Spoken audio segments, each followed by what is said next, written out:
आप लोग आज क्या स्वाध्याय के? सात्विक कर्तव्य। चुस्त किसको कहा गया? जैसे तुमको भूख लगी, तुम खाना खाए, तुरंत उसका असर हो गया। प्यास लगी, तुम पानी पी तो तुरंत तुमको उसका एहसास हो गया। वैसे ही जब हम लोग किसी के साथ अच्छा व्यवहार करते हैं तो तुरंत अच्छा लगता है। किसी के साथ गलत व्यवहार करते हैं तो हम लोगों को अशांति की फीलिंग होती है। सुस्त किसको कहा जाता है? जैसे आम का पेड़ बीज आप बोएं, आम का बीज बोएं, वो इतना बड़ा पौधा हुआ। आपसे कोई पूछे कि ये किस चीज़ का पेड़ है, आप कहोगे कि आम का पेड़ है, तो अगला कहेगा कि यदि ये आम का पेड़ है तो हमें बहुत भूख लगी है, 2-4 आम हमें भी खिला दो। तो आप बोलेंगे कि नहीं, ये आम तो समय पाकर फलेगा, मतलब 2-3 साल इसे पौधा बनने में लगेगा और उसके बाद इसमें 1-2 साल लग जाएंगे फल लगने में। 1 साल तो जितने मंजर लगेंगे सब वे गिर जाएंगे और जब बाद में थोड़ा मैच्योर गाछ होगा तो उसमें आम के फल लगेंगे।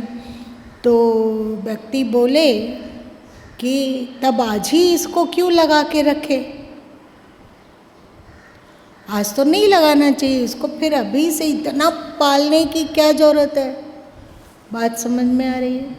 इतना दिन से इसमें खाद दे रहे हैं, इसमें इतने दिनों से तुम सिंचाई कर रहे हो और इस पेड़ की रखवाली कर रहे हो और इसकी नखड़ा बर्दाश्त कर रहे हो और बेमतलब इसकी सेवा कर रहे हो, इससे क्या उचित? जब ऐसो 3 साल के बाद यदि ये आम का पेड़ फलेगा तो 3 साल के बाद लगाते, आज लगाने का तो कोई औचित्य नहीं था। तो इस तरह के कर्मों को कहा जाता है सुस्त कर्म। जैसे ऐसे हम लोग को ज्ञात नहीं होता है पर विगत जन्मों का कर्म हम लोग अभी भी पा रहे हैं और इस जन्म का ऐसे बहुत सारे कर्म होंगे जिसका परिणाम अभी नहीं दिखता है। जैसे हम लोग किसी से छल किए अथवा ये लोग जो घोटालेबाज नेता लोग होते हैं तो जिस समय घोटाला करते हैं तो उसको तो नहीं पता चलता है कि उनसे अपराध बन रहा है। वे तो तत्काल लाभ बहुत अनुभव करते हैं कि नहीं नहीं हमें इतना पैसा मिला, इतना हम कमा रहे हैं, इतना कमा रहे हैं, इतना कमा रहे हैं, लेकिन उसका फल तो उसको यदि मोदी जी हो तो दिखता है, यदि कोई घोटालेबाजी ऊपर नेता में बैठा हुआ हो तो नहीं दिखेगा, वो भी घोटाला करेगा, वो जो ऊपर बैठा हुआ वो भी घोटाला करेगा।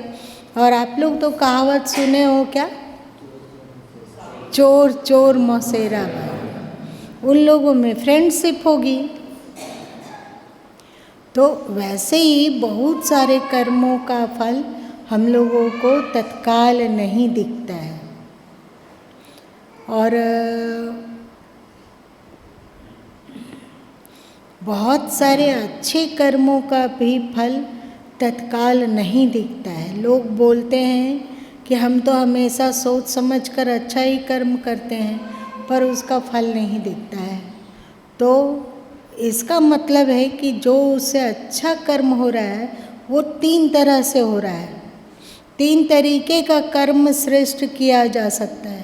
एक तो चुस्त कर्म, अभी अच्छा कर्म किए और अच्छा रिजल्ट तत्काल दिख गया।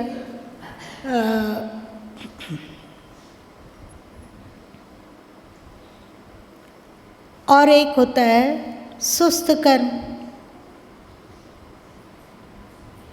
जो अभी फल नहीं दिखता है लेकिन ठीक होगा। पर प्रश्न उठता है कि जब बाद में फल मिलेगा तो अभी कराने की क्या जरूरत है। यहाँ पर कितने लोग दांत कबड़वाए हैं? दांत कबड़वाए हो? वाह। और लोग नहीं? संकोच क्यों कर रहे हो? बताइए, दांत कबड़वाने के समय आप लोग को सुखद अनुभूति हो रही थी कि आंख से पानी भी चल जाता था? आंख से पानी चल जाता तो करवाएं क्यों?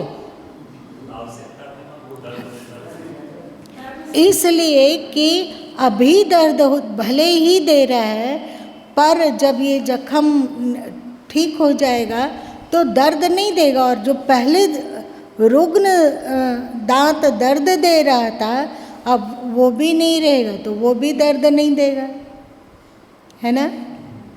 तो ऐसे ही कभी कभी होता है कि जो सदगुरु कबीर साहब कहें, जस दुख देख ही रहो यही अवसर अस सुख होई है पाई हो। ऐसे ही गीता में भी श्री कृष्ण कहते हैं कि परिणाम पर फोकस करो कि उसका परिणाम क्या है। आप कहोगे कि हम कैसे जाने कि श्रेष्ठ कार्य हम कर रहे हैं तो उसका परिणाम श्रेष्ठ ही होगा। बात तो सही है। हम कैसे जाने? मान लीजिए कि हम शास्त्र पर विश्वास नहीं करते हैं, हम किसी धर्म ग्रंथ पर विश्वास नहीं करते हैं, तो फिर श्रेष्ठ कर्म करने की क्या हो सकता है? अभी फल दिखता नहीं है।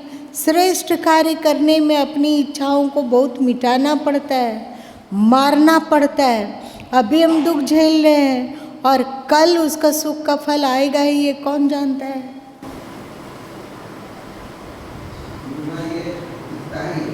क्या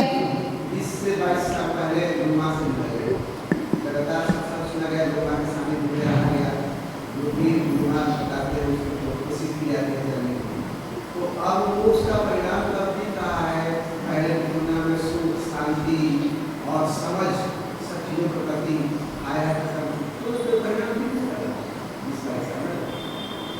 20 साल लग गया है ना। वाह, ये तो असीम धैर्य है। और अपनी असीम धैर्य के साथ अपनी भक्ति को संभालना है।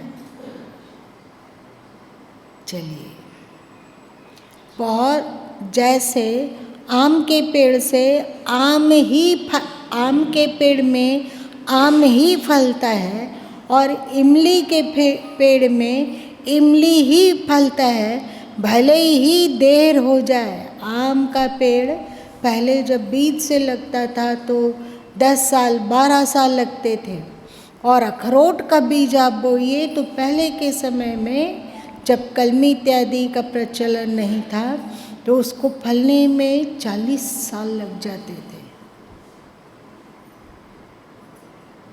जैसे अखरोट के पेड़ में अखरोट ही फलेगा, इमली के फल में, इमली के पौधे में इमली ही फलता है। और जैसे आम का बीज बोने से उसमें आम का ही पेड़ निकलता है। कुछ भी आप कर लो, लेकिन जिस चीज का बीज है उसी तरह का फलन होगा और उसी तरह का फल हम खा सकेंगे, है ना। वैसे ही श्रेष्ठ कर्मों का फल श्रेष्ठ ही रहता है। यदि श्रेष्ठ कर्म हम कर रहे हों पर श्रेष्ठ फल नहीं दिख रहा है तो इसका सदगुरु कबीर साहब की एक साखी है कि जब लग कबीरा पुण्य का है भरा भंडार, तब तक अवगुण माफ है, गुनाह करो 1000। जब आप अश्रेष्ठ कार्य कर रहे हो और उसका फल अश्रेष्ठ नहीं दिख रहा है, आप देख रहे हो कि वहाँ पे उसका भी फल आपको श्रेष्ठ में ही मिल रहा है। जैसे घोटालेबाज लोगों को कितना अच्छा श्रेष्ठ फल दिखता है ना, अश्रेष्ठ कार्य में उसको श्रेष्ठ फल दिख रहा है कि उसके जो एफडी है अथवा वो वहाँ ज़मीन खरीद लिया, वहाँ मकान बना लिया, इतना उसका नित्य प्रतिदिन पैसा बढ़ता जा रहा है। एफडी कर लिया, करोड़ों का एफडी कर लिया, करोड़ों का एफडी। सुख बहुत लग रहा है ना, लेकिन इसका देर सबेर फल मिलता ही है। यहाँ मिल गया तो बहुत अच्छा, और नहीं मिला तो बहुत अच्छा। यदि तुम कहोगे कि व्यक्ति सुख चाहता है, तत्काल सुख, तो यदि हम लोग तत्काल सुख वाले मनुष्य होते तो हम लोगों का जन्म सनातन धर्म में क्यों होता? अब बताइए, एक इस्लाम अनुवर्ती जिसको यदि सिखाया गया जिहाद के बारे में, नफ़रत के बारे में, हर जगह परेशानी खड़ा करने के बारे में, वो ये सब क्यों कर रहा है? एक तो तत्काल सुख मिलेगा, उसके पास ढेर धन धान्य होंगे, सही। यदि वो शत्रु स्त्रियों के साथ दुर्व्यवहार कर रहे हैं तो उन्हें तत्काल सुख की अनुभूति हो रही है। वे दूसरे का धन लूट रहे हैं तो उसमें तत्काल सुख की अनुभूति हो रही है ना। और तत्काल सुख की अनुभूति हो रही है, और वे सोच रहे हैं कि तत्काल सुख ही सुख है, क्योंकि इसमें अगला जन्म तो होगा नहीं। अगले जन्म को लोग मानते हैं क्या? पुनर्जन्म को तो मानते नहीं है।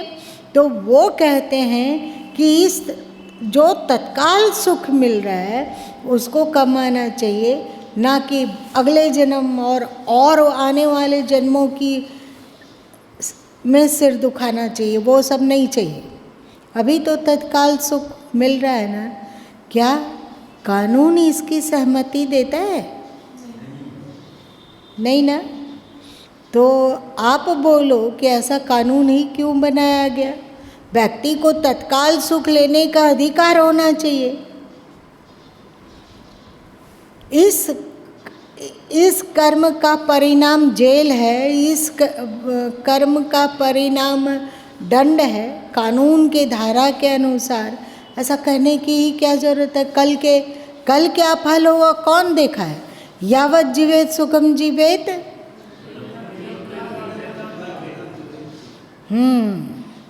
जब तक जियो सुख से जियो, ऋण करके भी पीना होता हो तो घी को पियो, और साथ साथ वर्तमान को देखो कि वर्तमान में तुम्हारा मन कैसा है और उसी के अनुरूप कार्य करो।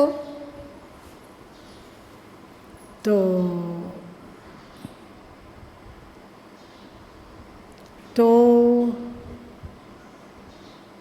निश्चय ही ये जो कानून बनाने वाले लोग होंगे कि वर्तमान का सुख नहीं देखकर वे भविष्य इत्यादि की बात सोचते होंगे, वो कानून बनाने वाला मूर्ख होगा। क्या संविधान लिखने वाला? अरे भैया क्यों मान रहे हो संविधान को? वर्तमान में जो सुख है उसका उपभोग करो, उसका एहसास करो। आप कानून के द्वारा पकड़े जाएंगे और उसका दंड आपको मिलेगा ही मिलेगा, और सारी हेकड़ी गुम हो जाएगी, है ना। अभी का जो कानून है, जो कि हम लोगों को इंसानियत में टिका कर रखा है, चाहे भौतिक कानून ही क्यों ना हो, भारत का संविधान हो जाए या और कहीं का संविधान हो जाए, तो वो हमें इस बात की इजाज़त नहीं देता है कि वर्तमान में आप सुख, यावत जीवेत सुखम जीवेत का ये नहीं देता है आदेश। देता है क्या? नहीं देता है। तो जब आप अभी जो जी रहे हैं, अभी का सुख को देखना चाहिए। कल क्या होगा कौन जानता है? शरीर ये अब जब भस्मीभूत हो जाएगा तो पुनर्जन्म होगा, और उसमें कर्मों का अनुसार फिर से हम अमीर गरीब पढ़े अथवा बेवकूफ़ घर में जन्म लेंगे। इसकी हम बात ही नहीं मानते हैं भैया। हमें वर्तमान में जीने दो ना। हमें जो जो वर्तमान में सुखदायी लगता है वो हम आचरण करते हैं। तो चलिए धर्म ग्रंथ को आप किनारे कीजिए। सबसे पहले संविधान निर्माता लोगों के प्रति क्रांतिकारी आंदोलन कीजिए। यहाँ पर कितने माइके लाल हैं जो संविधान के कानून की धज्जी उड़ाते हुए और संविधान में जिन कर्मों को दंडनीय अपराध माना गया उसको नहीं मानते हुए वर्तमान में सुखी रहना पसंद करते हैं। तो कौन कौन से लोग हैं जो संविधान का विरोध करने का हिम्मत रखते हैं? हाँ, नहीं नहीं, क्यों? डर है।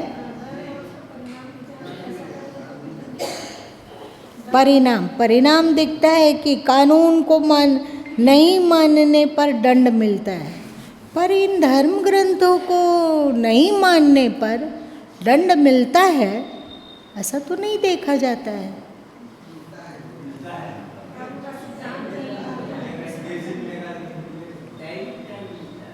क्या है? दैविक दंड। कैसा दंड?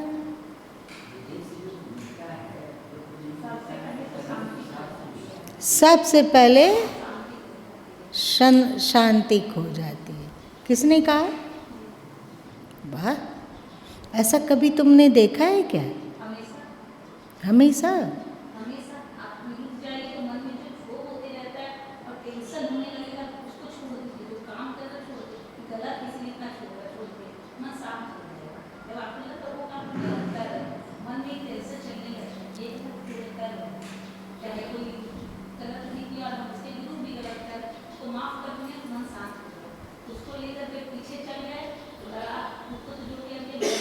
देखिए, यदि हम लोग केवल तुरंत वाला कर्म मानते हैं, अब ये थोड़ी कड़वी बातें हैं, पर समझिए कि इस्लाम का इतना अधिक प्रचार प्रसार क्यों हुआ।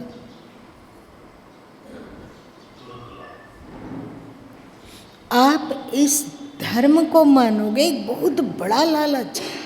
परलोक की बात जाने दीजिए, परलोक की बात जाने दीजिए कि वहाँ जन्नत मिलेगा, कि हुरे मिलेगी, कि दाख और खजूर मिलेगा अथवा शुरा मिलेगी, इन सब बातों को जाने दीजिए।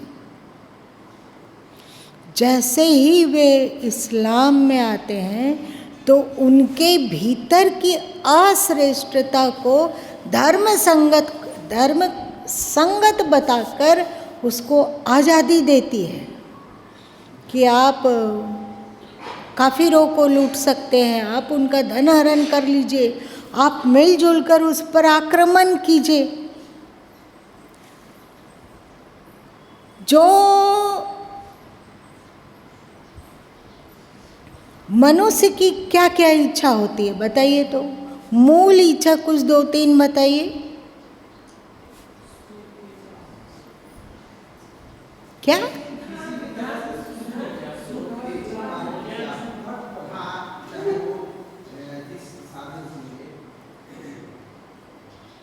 और कौन बताएगा?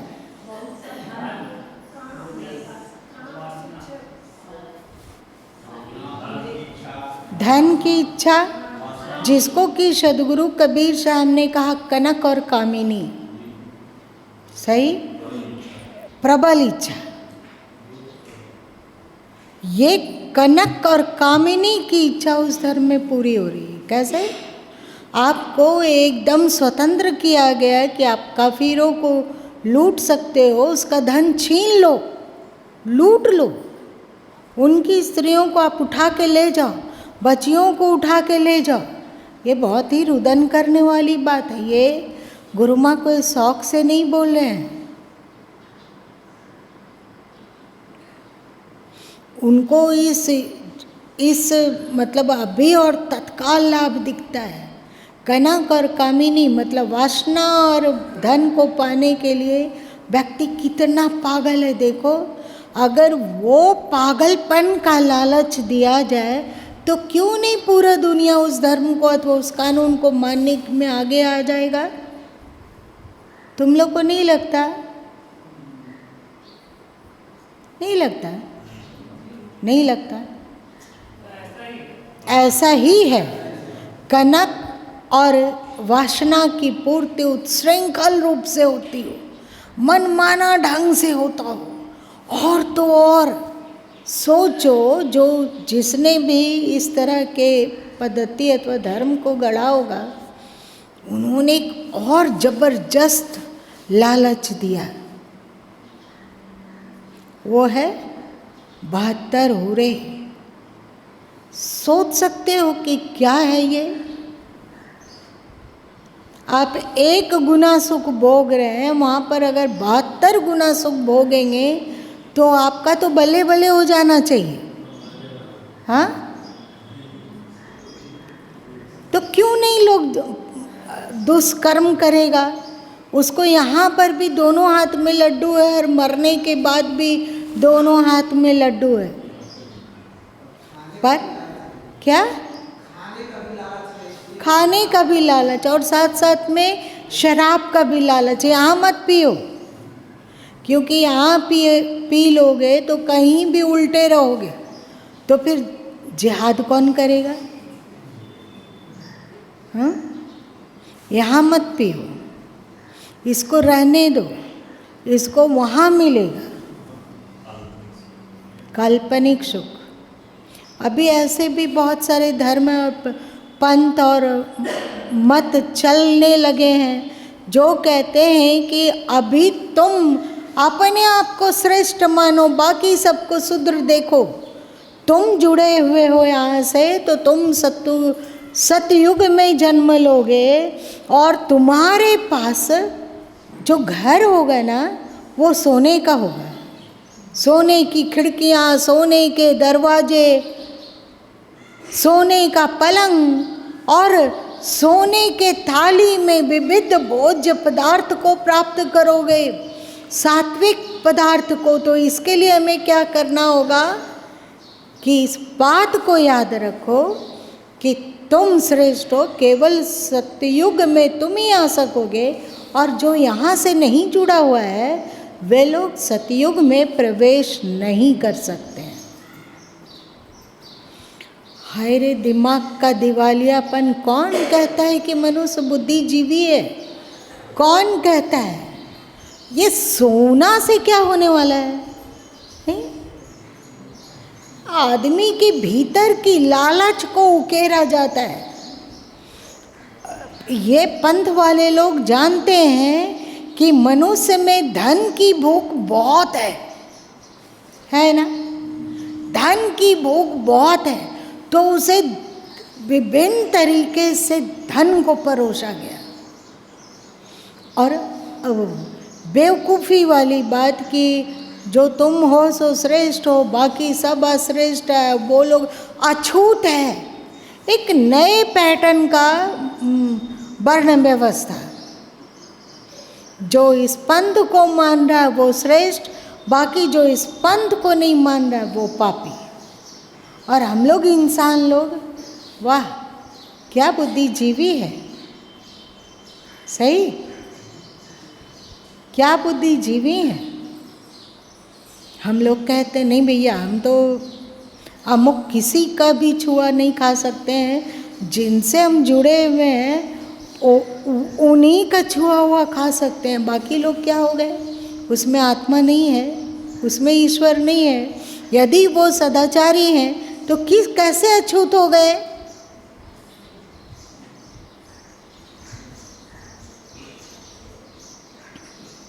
आदमी के भीतर की चाहत को जब धर्म में कोटेट करके परोसा जाता है तो उस धर्म की ओर स्वाभाविक ही लोग टूट पड़ते हैं, और उस धर्म के अथवा उस पंथ के अथवा उस मजहब में बिल्कुल वैसे ही फिसलते हैं जैसे आप लोग फिसलते होगे साबुन गिरा हुआ जगह में, फिसलते हो। अगर स्नान घर इत्यादि में थोड़ा सावधान ना रहो तो सीनियर सिटीजन तो नित्य प्रतिदिन अपना हाथ पैर टोड़ाएंगे। ऐसा फिसलन क्यों? क्योंकि आदमी की कमजोरियों को भांप लिया गया और उन कमजोरियों को अपने पंथ से जोड़कर कि ये कमजोरी आपकी यहाँ तृप्त होगी, पर ये धर्म नहीं है। गुरु माँ तो दो टूक में कहते हैं कि विद्वेष नफरत इत्यादि धर्म हो ही नहीं सकता है, और यदि ये धर्म है तो उस धर्म को मत मानो। यदि यही धर्म है तो उसे मत मानो। सबसे बड़ा धर्म इंसानियत होता है। तो ये मत बोला करो कि अभी वर्तमान में इस दुराचार करने में वर्तमान में सुख होता है। वर्तमान में तो सुख होता है, तभी तो लोग इतने प्रवृत्त होते हैं दुराचार में। लेकिन उसकी कितनी फजीहती होती है, नहीं, बहुत फजीहती होती है। इसलिए ये मत बोलो कि हमें अभी सुख मिल रहा है तो हम क्यों नहीं करेंगे। अभी जो सुख मिल रहा है वो जरूरी नहीं है कि उसका परिणाम भी श्रेष्ठ हो, सही ना। तो जो कहा गया कि 3 प्रकार से कर्म फल हैं, एक चुस्त कर्म फल, एक सुस्त कर्म फल और एक तंदुरुस्त कर्म फल। तंदुरुस्त कर्म फल किसको कहते हैं?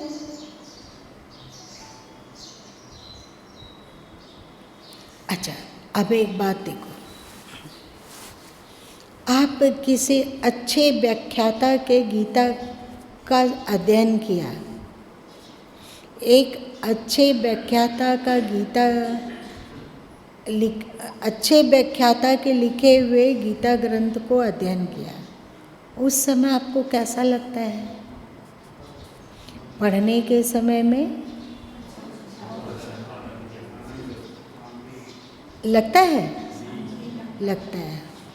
अब एक अश्लील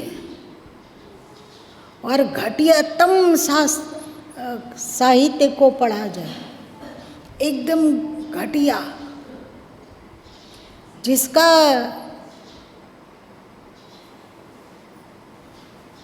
उस साहित्य को पढ़ा जाए तो उस समय मन को कैसा लगता है? और कभी तुम लोग पढ़े हो?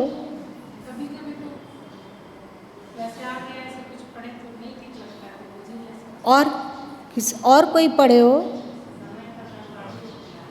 समय की बर्बादी और मन की बर्बादी, या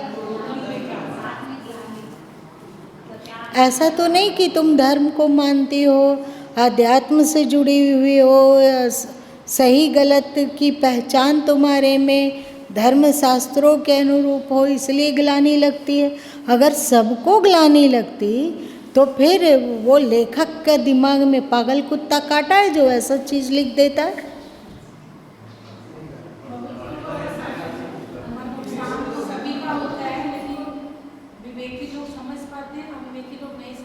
अच्छा, ये सही उत्तर है कि मन अशांत, मन में खराब लगना सबका होता है, पर कुछ लोग जो विवेकी हैं वे इस बात को समझ पाते हैं कि ये सब खराबी प्रवेश कर रहा है इस गंदी पुस्तक से। मन करता है कि उसे किनारे लेके जला दे।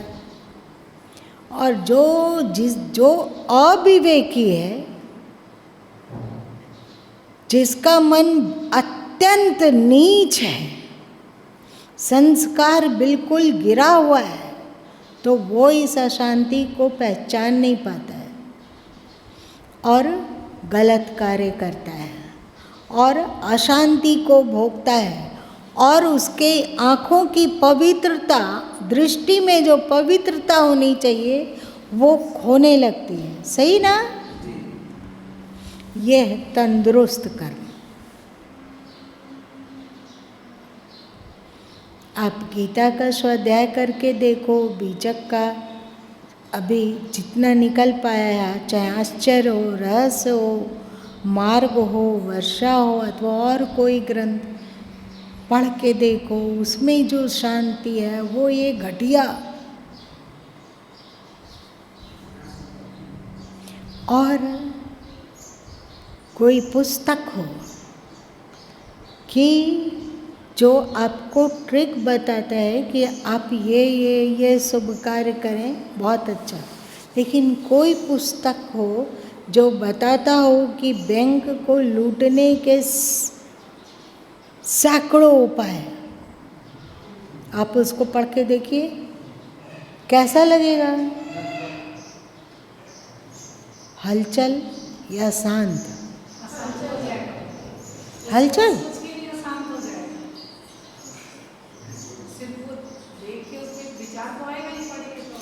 अपराधी से अपराधी व्यक्ति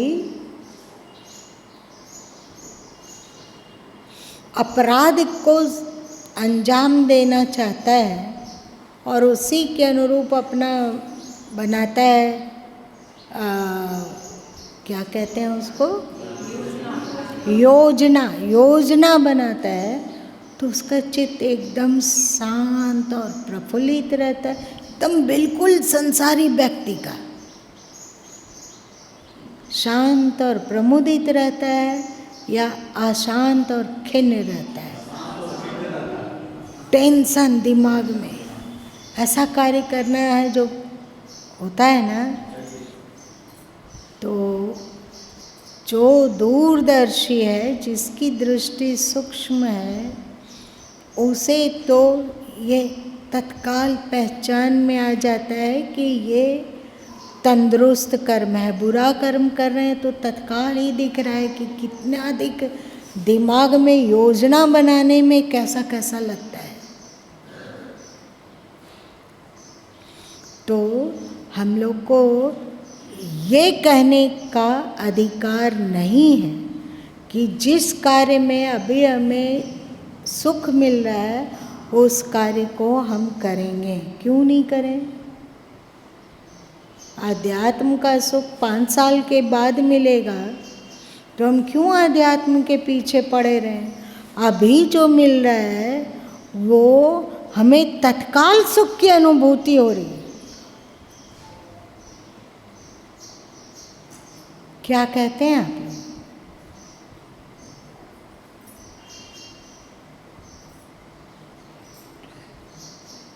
हमें इसका आकलन करना होगा ना कि जो तत्काल सुख दे रहे हैं तो भविष्य में कितना ज़्यादा दुख दे रहे हैं, दोनों को क्वांटिटी तो देखना होगा। अभी एक बहुत अच्छा चला था,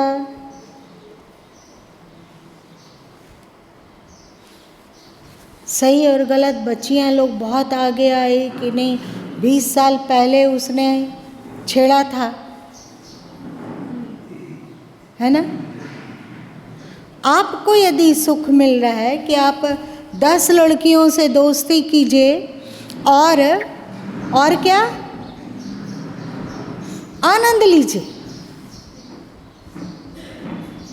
है ना, तो ये क्या है, इसमें सुख मिल रहा है इसलिए कानून सम्मत हो गया। चल, अब आप लोगों ने जान लिया कि चुस्त कर्म क्या है। बोलिए सिद्धांत जी, क्या जाना? क्या?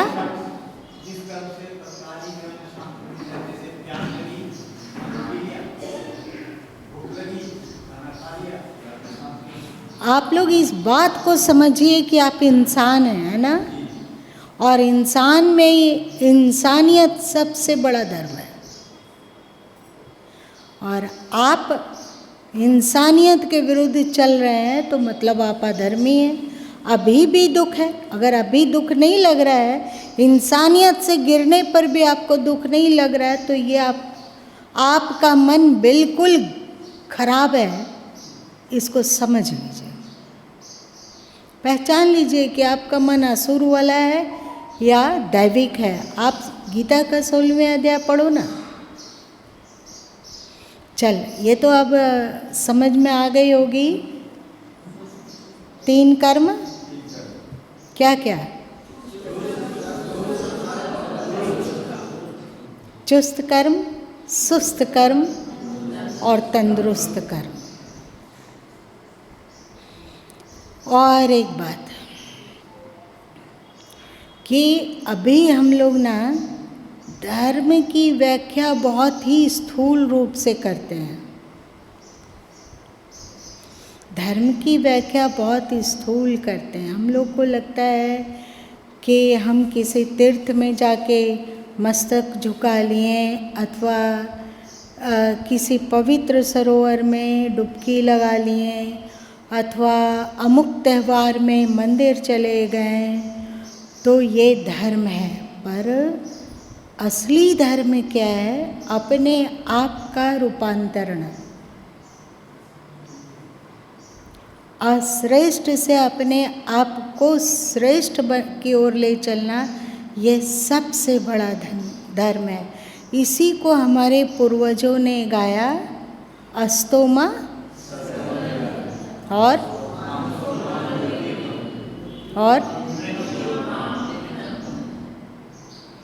अस्तो मा सद्गम्या, असत्य से सत्य की ओर चलना सबसे बड़ा धर्म है। असत्य क्या है और सत्य क्या है?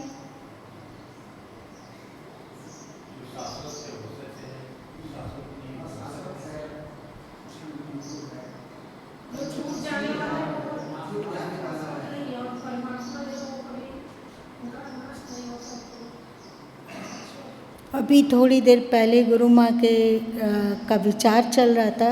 गीता को लिखने के समय में एक बात आ रही थी, वो ये थी कि सो न मुआ जो सृजनहारा, सबका सृजनहार नहीं मरता और जितने सृजित हैं वे सब मर जाते हैं। अब देखिए कि सृजनहार कौन है। सृजित में तो तुरंत दिख जाता है ये काय कलेवर सृजित है ना। काया के रूप में कोई अमर नहीं हो सकता है।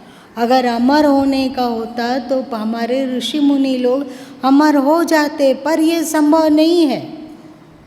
चाहे राम हो या कृष्ण हो या बुद्ध हो या महावीर हो, चाहे कबीर हो या नानक हो, सब कोई देह को छोड़ के चला जाता है। ये सृजित है, इसीलिए सत्य नहीं है।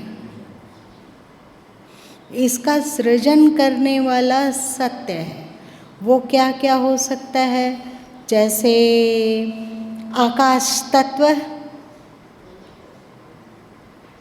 अग्नि तत्व, वायु तत्व, जल तत्व और ये ठोस जिसको कि हम लोग धरातल कहते हैं। ये पांचों की उपस्थिति, तुम चाहे किसी भी ग्रह नक्षत्र में चले जाओ वहाँ है। सूर्य में इसकी उपस्थिति है या नहीं? कैसे? अग्नि भी है, गैस भी है और है ही आकाश भी है और उसका एक ठोस धरातल है। वहाँ का एक उसके एक आकार है। और दूसरी चीज जो नहीं मरती हुई दिखती है वो है हमारी आत्मा। हमारी आत्मा में और प्रकृति में एक चीज का अंतर है। क्या?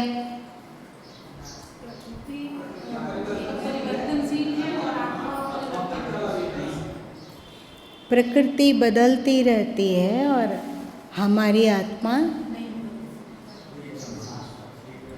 इसी को श्री कृष्ण गीता के दूसरे अध्याय में कहते हैं, स्थानु अयम सनातन। सनातन और अचलो अयम, अचल है। तो जैसे ही हम लोग कहते हैं अस्तो माँ सदगम्या, वैसे ही आपको आकार का आग्रह से ऊपर उठकर आगे बढ़ना होगा। आप उपनिषदों को पढ़ोगे, गीता को पढ़ोगे, ये हम लोगों का अनमोल धरोहर है। इसके टक्कर का ग्रंथ, उपनिषदों के टक्कर का ग्रंथ अथवा गीता अथवा इसी तरह की संत वाणियों के वचनों के टक्कर में धरती पर और कोई साहित्य नहीं है। तो आप उपनिषदों को पढ़ोगे तो उसमें आत्म तत्व की अत्यंत बारीक पहचान है। वो अस्तित्व कैसा है? तो वो अस्तित्व में न स्थूल शरीर है ना, गोगोचर मन जहाँ लगी जाई, जहाँ तक हमारा शरीर जाता है, विचार जाता है, मन जाता है, बुद्धि जाती है अथवा ये इंद्रियां जाती है, वो सब प्रकृति में है। इन सब के परे होने पर ही अप्राकृतिक सत्य तत्व का बोध होता है। तो अब कैसे जाएंगे? इसमें तो स्पष्ट कहा गया कि गोगोचर मन जहाँ लगी जाए। इंद्रियां, मन इत्यादि की दौड़ जहाँ तक है वो सब माया है। तो आप एक पल के लिए बिना इंद्रियां का हो जाएं, बिना मन का, बिना बुद्धि का, और जैसे ही आप इंद्रियां, मन, बुद्धि इत्यादि से परे होते हैं उस समय क्या बचता है? गरम की ठंडा, नाटा की मोटा, स्त्री की पुरुष, पशु पक्षी या क्या? जल अथवा आकाश अथवा पृथ्वी अथवा हवा, क्या बचता है? अथवा अग्नि।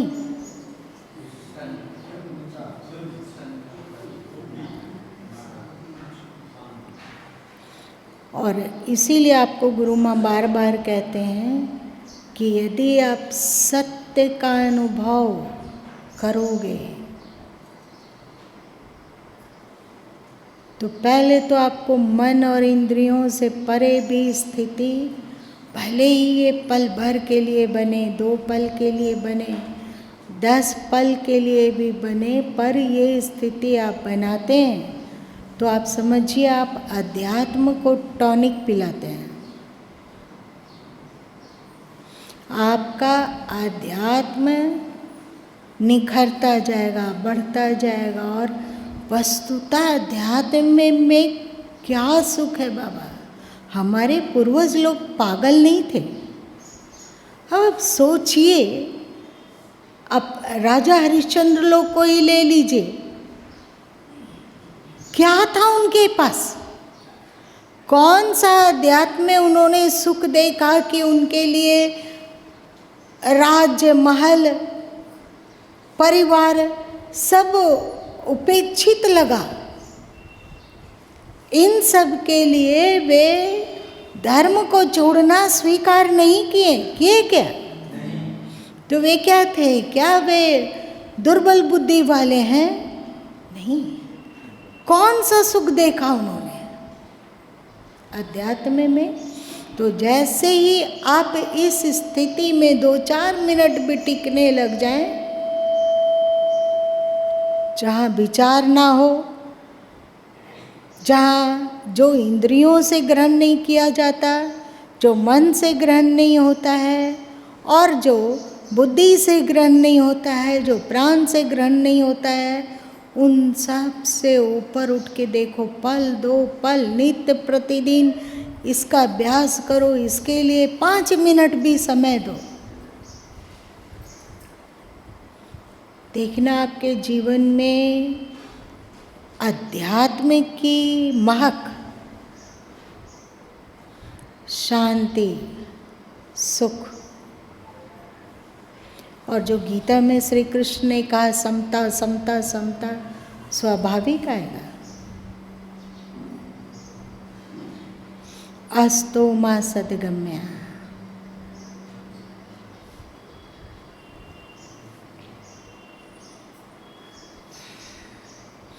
तमसो मा ज्योतिर्गम्या, तमस से ज्योति की ओर बढ़ना। क्या है तमस?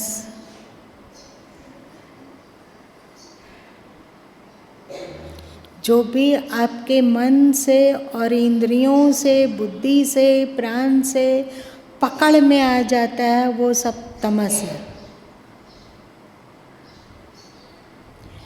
जैसे ही आप मन, बुद्धि, प्राण, इंद्रियों से जो पकड़ होती है उसका त्याग करते हैं, तो वो वहाँ पे केवल ज्योति, ज्योति का मतलब होता है बोध, होश।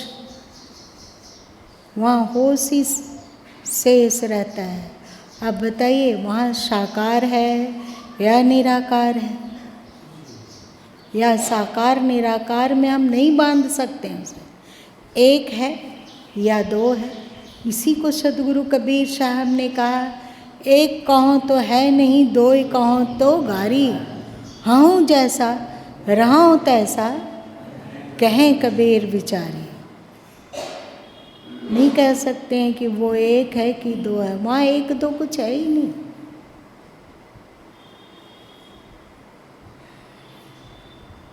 मृत्युमामृतम गम्या, परिवर्तनशीलता से मुक्त होकर हमें अमृत अथवा शाश्वतता की ओर ले चलो। मृत्युमामृतम गम्याय।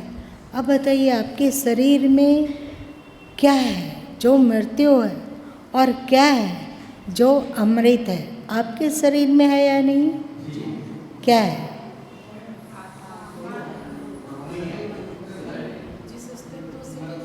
शरीर है, मृत्यु में है। विचार है, मृत्यु है। अभी ये विचार है, 2 मिनट के बाद कोई और विचार होता है ना? तो विचार भी मरण धर्म है। परिस्थितियाँ मरण धर्म है। अनुकूलता और प्रतिकूलता मरण धर्म है।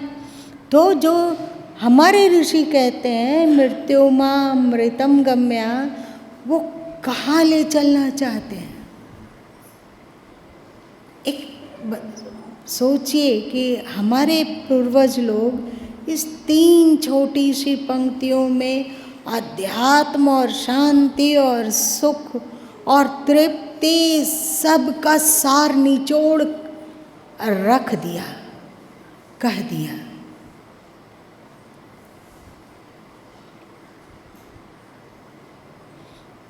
इसीलिए श्री कृष्ण गीता में कहते हैं ज्ञानम लब्ध्वाम,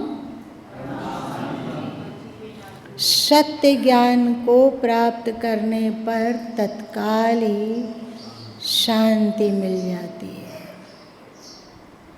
हम लोग तो अलग अलग चीज का ज्ञान प्राप्त करके देख चुके हैं। भौतिकी का ज्ञान प्राप्त किया, रसायन का विज्ञान प्राप्त किया, मेडिकल का किया, तो और जो सीए है उसका भी ज्ञान प्राप्त करके देख लिया। भौतिक जगत में पैसे कैसे कमाए इसका भी ज्ञान प्राप्त किया। और विद्यालय में पढ़ के विद्यालय जाकर अनेक सब्जेक्टों का ज्ञान प्राप्त किया। क्या शांति मिल गई? तो कौन सा ज्ञान प्राप्त करने के लिए श्री कृष्ण कह रहे हैं? वे तो कहते हैं कि ज्ञानम लब्ध्वाम पराम शांति चिरेणाधिगच्छति, तत्काल शांति मिल जाती है।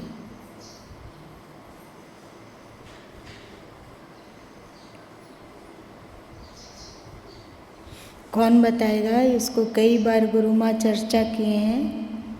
कौन बताएगा? बोलो।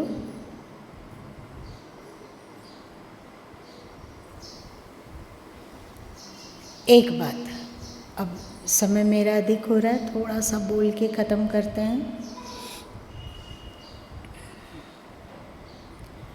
कि जब आप मन के परे पहुंच जाते हो, इंद्रियों के परे पहुंचते हो, प्राण के भी परे पहुंच जाते हो,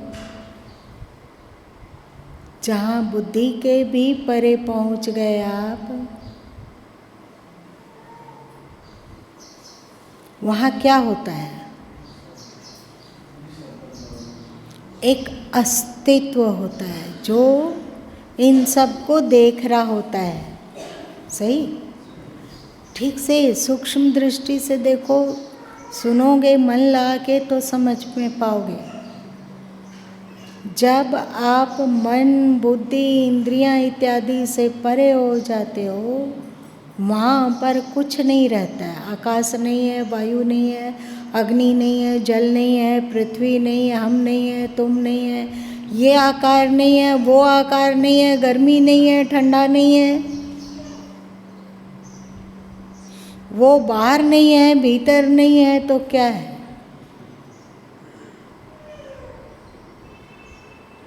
वहाँ कुछ नहीं है, पर एक चीज है, आपकी उपस्थिति, अस्तित्व जिसे कह सकते हो, है ना? उस अस्तित्व का ज्ञान प्राप्त कर सको, आप ध्यान में डुबकी लगा के उस अस्तित्व के ज्ञान में अवस्थित हो जाओ। चुपता है, मौनता है, तत्काल ही आप शांति का अनुभव करेंगे। कभी अनुभव किया तो समझ में आया कि क्यों कहा गया कि ज्ञानाम लब्ध्वाम पराम शांति। स्पष्ट है ना? अथवा जो सदगुरु कबीर साहब ने कहा कि जौं लगी तारा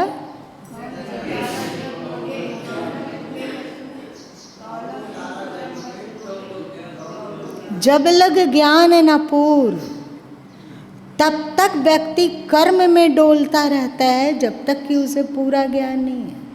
ऐसा कौन सा ज्ञान है जहाँ पर कोई कर्म नहीं है?